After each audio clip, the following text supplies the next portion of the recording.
बिहार के आदमी के चोरियो नहीं के करे आवत। अरे 500 रुपया लेके जकरा के विधायक रउआ बनावत नहीं, वो जब जीत के आएगा तो आपके और आपके बच्चों के हलक में उंगली डाल के 5,000 10,000 घूस लेगा और आप बाप बाप चिल्लाइएगा कि बिहार में बड़ा भ्रष्टाचार बा।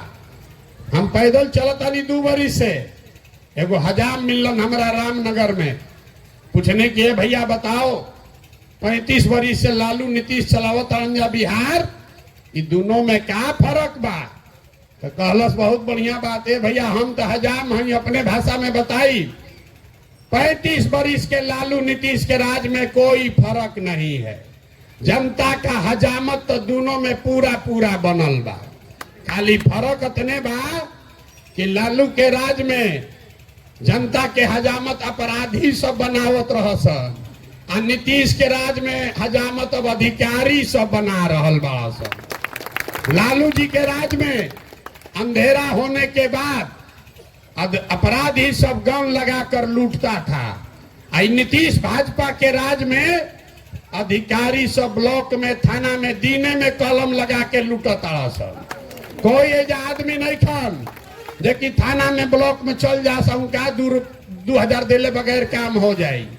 लेकिन 5 बरिस घूस देला के बाद, कष्ट कटला के बाद अभी भाजपा के आयल बड़न विधायक वोट मांगे तो सब आदमी अपन दाखिल खारिज के कष्ट भुला गए।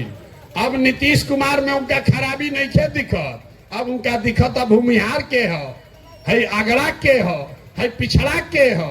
अब उनके के जाके वोट दी हन, तब वोट दी हन तब चुनाव के बाद नीतीश के लोढ़ा खई हन।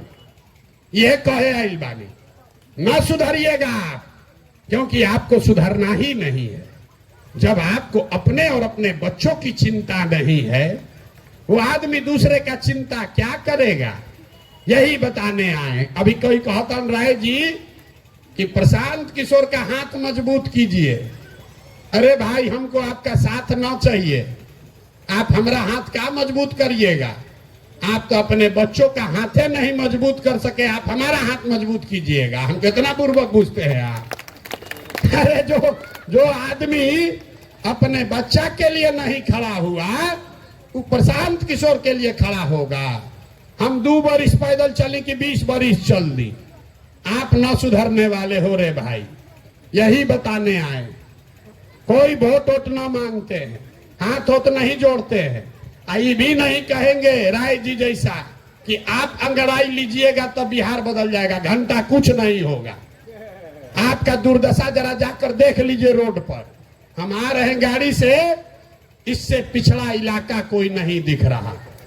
काची के अंगड़ाई, खाली घर बैठ के अंगड़ाई लिया था। आपका दम कुछ नहीं है, आपका दम कुछ नहीं है। अगर दम होता तो ये जो नेता सब आप पर राज कर रहा है, इसको उखाड़ कर आप फेंक देते, लेकिन आपको दम नहीं है।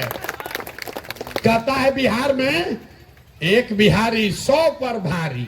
हम कहते हैं आपसे ज्यादा कोई कमजोर नहीं है। एगो गुजराती 100 गो बिहारी के मजदूर बना के खटावत ऐसे आदमी मोछ ऐठा ताड़न। एक बिहारी 100 पर भारी। आ लड़का भोजपुरी गाना सुन के नाचत आ हो गइलन सब मजदूर। मेरे भाई, आपके पुरखों की ताकत थी। यही बिहार है जो कभी ज्ञान का भूमि था।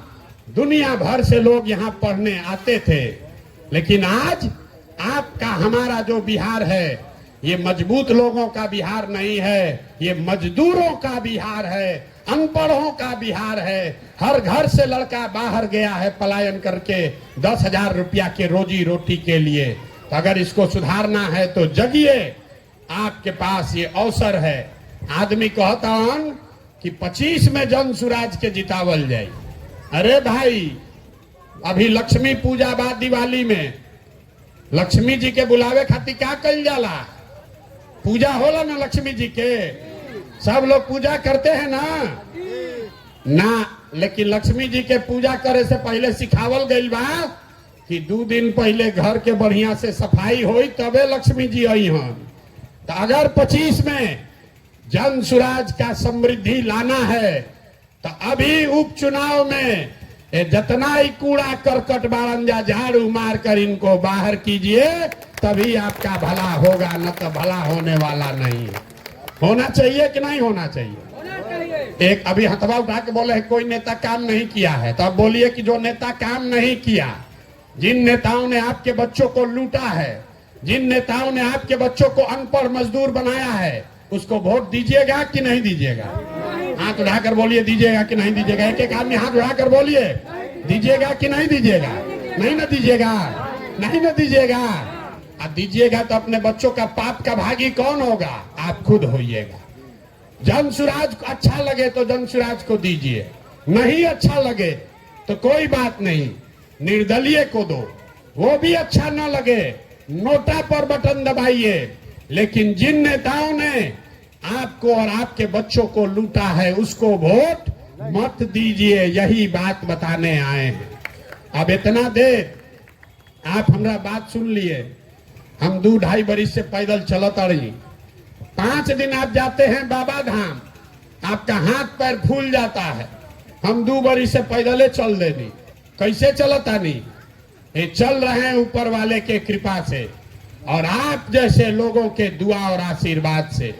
तो ये जो समाज के जगावे समझावे के काम शुरू कैले बानी, अगर आपको लगता है कि ठीक काम कर रहे हैं तो और कुछ नहीं, वोट जिसको देना है दीजिए, लेकिन अपना आशीर्वाद अपने बेटे प्रशांत किशोर को हाथ उठाकर एक बार आशीर्वाद दीजिए और बताइए कि ये प्रयास होना चाहिए कि नहीं होना चाहिए। जरा जोर से बोलिए, पीछे के लोग तक बोलना है, ये होना चाहिए कि नहीं होना चाहिए? होना चाहिए। अरे तो इतना देर से सब कड़वा कड़वा बात कहनी, करैला ऐसा कड़वा बात बोलनी, फिर भी आप हमको आशीर्वाद दे रहे हैं। तो जाने से पहले 2 मीठा बात सुनकर जाइए। भगवान ने हमको जो शक्ति बुद्धि पैसा साधन दिया है, लोग कहता है कि हम जिसको सलाह दे दें, जेकरे हाथ पकड़ ली वही आदमी जीत के राजा हो जाएगा। तब की हाली संकल्प लेके आइल बानी, जितना शक्ति भगवान देले बाड़ा, अगला 2 बरिस में पूरा बिहार पैदल चल के यहाँ पर ऐसा व्यवस्था बनाएंगे जिसमें लालू का राज नहीं, नीतीश का राज नहीं, मोदी का राज नहीं, प्रशांत किशोर का भी राज नहीं।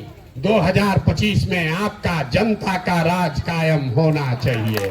होना चाहिए कि नहीं होना चाहिए? जोर से बोलिए, होना चाहिए कि नहीं होना चाहिए? होना चाहिए ना। तो जब ये जनता का राज 2025 में बनेगा तो नाल एक 2-3 संकल्प बा याद कर लीजिए।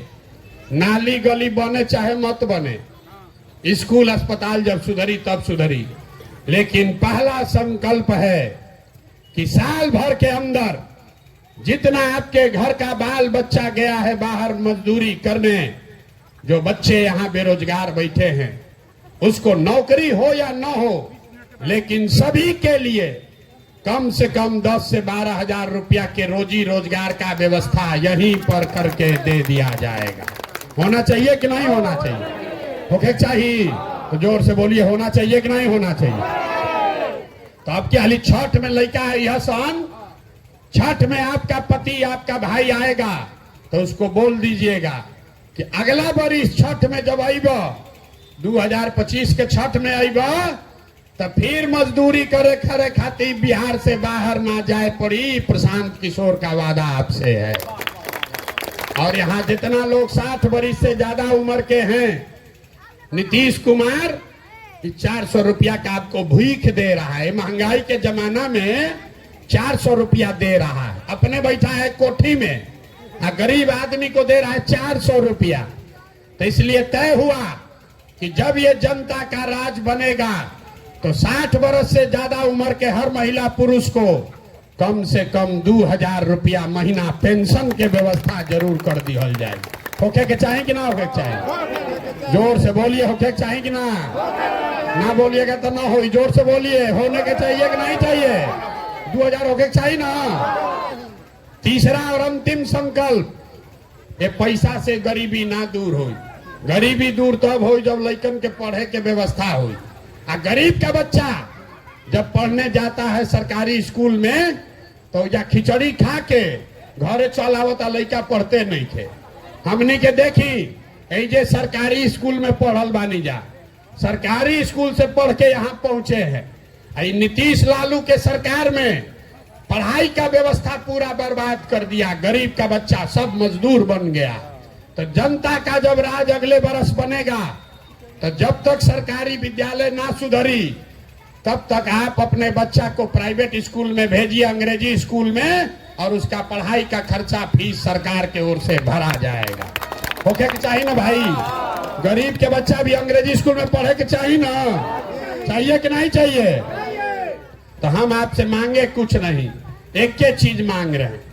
जिन नेताओं ने आपको ठगा है, बर्बाद किया है, आपके बच्चों का जीवन लूटा है, चाहे आपके जात का है कि धर्म का, उसको वोट मत दीजिए, ना तो ऊपर वाला भी माफ नहीं करेगा। वोट नहीं ना दीजिएगा। जो ये लोग चोरी बदमाशी किया है उसको वोट नहीं ना दोगे भाई ना। भी बहुत आदमी हाथ नहीं कर उठावत ना, सुधरिए ना आदमी, हाथ उठा कर बोलिए, एक एक आदमी को हाथ उठाना है। वोट नहीं ना दीजिएगा चोर बदमाश को, जोर से बोलिए, दीजिएगा कि नहीं दीजिएगा? नहीं ना दीजिएगा। एक बार अपने बच्चों के लिए ईमानदारी रखिएगा ना। अब पैसा बटी तो ले लेबे के बाद, जे पैसा देवे आई उनका से पैसा ले लेबे के बाद, ये गरीबे का पैसा लूट के बैठा है। पैसा लेने के बाद अंदर जाकर जेकरा के मन हो ओकरा के वोट दिया। लेकिन पैसा जो बांट रहा है गरीब का लूट के, सबसे पैसा ले लेना है, आप ही का पैसा है, याद रही ना। तो वोट केकरा के दिया है? अब किया ली जॉन सुराज के देवे से ना हुई।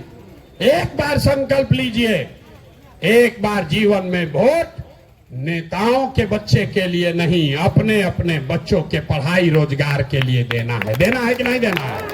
अपना बच्चा के लिए जरा जरा वोट देना, हाथ उठाइए तो जरा हाथ उठाइए। किसको किसको अपने बच्चों के लिए वोट देना है?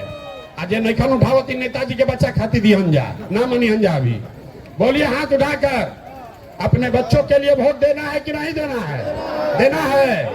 तो एक बार मिट्टी के सम्मान खाती एक बार बोल दिया जाओ। हम बोलब जय बिहार, आपको बोलना है जय जय बिहार, जय बिहार। ना जाके आदमी में दम नहीं थे। अतना नेता सब चूस ले ले बड़ा सन कि मुंह में आवाजों नहीं खे निकला। बड़ा लूटा है यहाँ का नेता सब। एक बार पूरा ताकत से बोलिए जय बिहार। अब पीछे के आदमी सब झारखंड में रहते हैं। अरे बिहारी को क्यों गरियावत सन पूरा देश में। एक बार तो बिहार के नारा बोलो भाई, जय बिहार, जय बिहार, जय बिहार। घबराइए मत, एक बरस में आपको ये व्यवस्था बना कर देंगे। आपके बच्चों को पढ़ाई रोजगार के लिए बाहर नहीं जाना पड़ेगा। बहुत बहुत धन्यवाद।